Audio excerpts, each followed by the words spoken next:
Guard का नाम सांवले सपनों की याद, कवि का नाम जावेद हुसैन, वैज्ञानिक का नाम सालिम अली।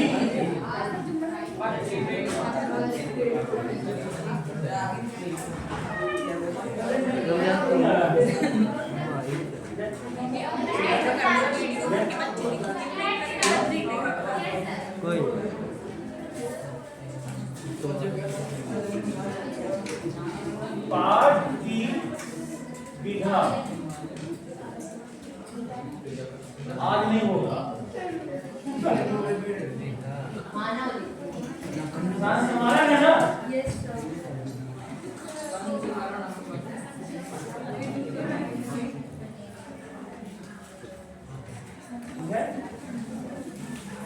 कवि का जो मेन उद्देश्य है पक्षी प्रेमी, ठीक है ना?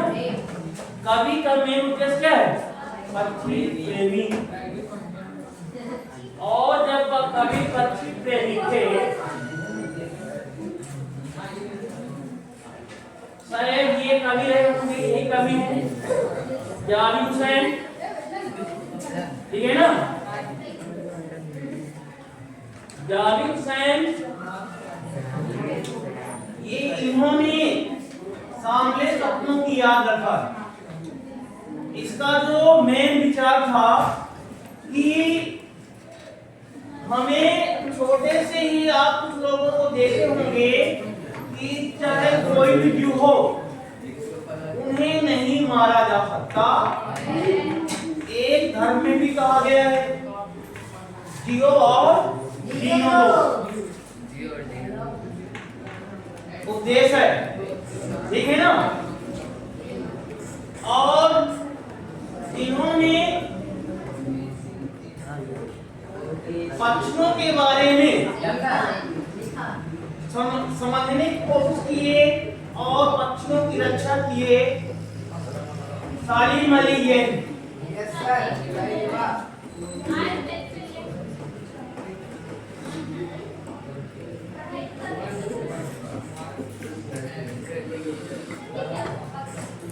घायल पक्षी है, ठीक है ना? और जब घायल पक्षी होगा तो आप देखते होंगे छोटे से बच्चे पूछे घायल पक्षी को देखते ही ये करने लगते हैं ना, और अपने घर में ले जाते हैं और घर में ले जाके अपने जहाँ वो रहते हैं वहाँ उसको भी रखते हैं। ऐसा कवि का उद्देश्य, ठीक है ना?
हाँ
अब आप इसे अपनी पूरी शक्ति से ऊपर उछालिए, इतना ऊपर उछालिए कि ये मोती बिंदु के मुंह पर मिला दे।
इस्माइल का था तो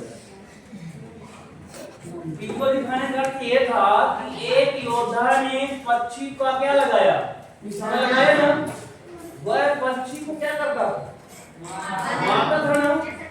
और दूसरा योद्धा ने पक्षी को क्या नहीं किया, निशाना नहीं लगाया ना। वह कोई रथ ने को लेकर आभूषण को ऊपर उछलवाया और उसका लक्ष्य लगा दिया। इससे हमें क्या प्रूफ होता है, वह पक्षी प्रेमी था, वह किसी को नहीं मारना चाहता था अपना लक्ष्य दिखाने के लिए। इसी प्रकार से सलीम अली ने छोटे में पक्षी को घायल होने के कारण अपने घर लाए होंगे और ऐसे उसे पक्षी क्या किए होंगे, सेवा किए होंगे। ठीक होने के बाद उन्होंने उड़ा दिया और उन्होंने बाद में बहुत सारे पक्षियों की क्या किया, खोज किया। ठीक है ना, क्या किया है, बहुत सारे पक्षियों को खोज किया है। उन्होंने ये कह रहे थे यदि हम पक्षियों को सही तरीके से मानते हैं तो वह भी हमें उसी तरीके से मानेंगे।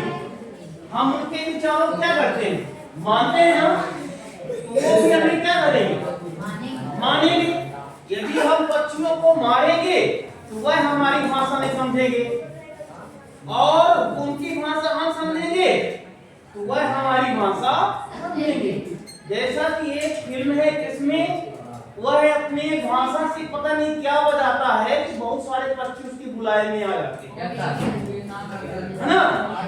ऐसे ही इन्होंने क्या किया, पक्षियों की खोज किया और उनकी भाषाओं को पहचानने की कोशिश किया। अब लेखक ने इनकी पत्नी से शायद इनकी मृत्यु हो गई हो तो पत्नी से पूछेंगे कि तुम सलीम अली के बारे में कुछ बताओ हमको। तो पत्नी का क्या जवाब था कि मुझसे ज्यादा कौन जानते हैं, पक्षी।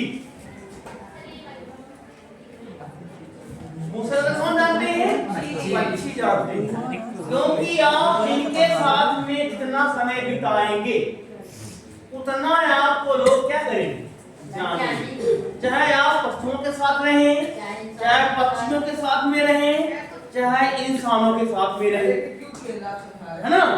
और इसी प्रकार आप जीव में जानो, जैसे सांप बिच्छू वगैरह हो जाए ना, इनके साथ में आप रहो। ऐसा नहीं है कि ये काटते ही रहते, ये भी आपकी रक्षा करते, वो भी प्रेम की भाषा क्या करते हैं, समझते हैं। उनकी पत्नी कहना था कि मुझसे कौन जानती है, अच्छी समझते हैं, क्योंकि जगह कहाँ है, पक्षियों के बीच में रहे थे, अपना जीवन व्यतीत किए थे। इसी प्रकार से लेखक ने अपने पाठ के माध्यम से सभी को बताना चाहते हैं कि जो प्राकृतिक जिन जीवों को उत्पन्न किया है, सबका हक है जीने का, और हम उनको जीने में क्या करें, सहायता करें, है ना। अब ऐसा नहीं कि हमने देखा पक्षियों को मारना शुरू कर दिया, जैसा कि हमने आपको पहले तस्वीर दिखाया, फिर फोटो वीडियो चलाया। वीडियो में पहले प्रेम या वीडियो प्राचीन काल की है, उस समय जो विद्यार्थी होते थे अपनी परीक्षा देने के लिए पक्षियों को निशाना लगाना पड़ता, और इसमें उनको दिखाया गया है दो पक्षियों को एक साथ आकाश में उड़ाया गया, और दोनों पक्षियों की क्या हुई, हत्या हुई ना। पर यहीं पे वीडियो में दिखाया दूसरा योद्धा ने क्या किया, वह अपनी हार मानने के लिए तैयार था, पर पक्षियों को घायल करने के लिए तैयार नहीं था। और वह मोती जैसे रत्न होते हैं ना, उसको आकाश में उड़वाने के लिए तैयार था और उसे लक्ष्य लगा दिया ना। इसी प्रकार से आप सभी के सामने कोई भी जीव जंतु आता है तो बिना उसको नुकसान पहुंचाए हुए यदि आप उस पर टच नहीं करेंगे तो वह आपको नुकसान नहीं करेगा, ठीक है ना। अरे आपको खतरा नहीं देगा, जैसा कि आपको पक्षियों के बीच में आप रहेंगे, आप पक्षियों की भाषा समझने लगेंगे, पशुओं के बीच में रहेंगे तो पशुओं की भाषा आप समझने लगेंगे, और मानव है तो मानव को एक भगवान ने सबसे बड़ा उपलब्धि दिया है वाणी, जिससे वह अपनी बात को रख सकता है। ऐसा नहीं है कि पक्षियों को नहीं दी गई, उनको भी वाणी दी गई है, उन्हें हम क्या कर सकते हैं, समझ नहीं सकते। और ये क्या है, अनमोल धरोहर है। तो यह अपने यदि हम जीवन से जोड़े सभी लोग तो पाठ को समझने में क्या होगी, आसानी होगी, ठीक है ना। यदि आप ऐसा नहीं करते हैं तो पाठ को आपको समझ में नहीं आएगा, ठीक है ना। तो अन्यथा ऐसा भी आप कहीं भी जाएं घूमने तो जलाशय में ऐसे पक्षी देखने को मिलते हैं ना। अब वहां पे हम क्या करें, पक्षियों को मारेंगे तो वह देखकर क्या करेंगे, भाग जाएंगे ना। यदि हम वहां पक्षियों को कुछ ना कहें तो कुछ समय के बाद पक्षी आ जाते हैं ना। और आपने बहुत अच्छा उदाहरण है कृष्ण का, कृष्ण भगवान सुबह सुबह पक्षियों को दाना चुनवाया करते है कि नहीं। यदि आप लोग भी पक्षियों से क्या करें, प्रेम जैसे व्यवहार करें तो पक्षियों से आप प्रेम जैसा व्यवहार करेंगे तो वो भी आपको माने, ठीक है ना। बंद करो।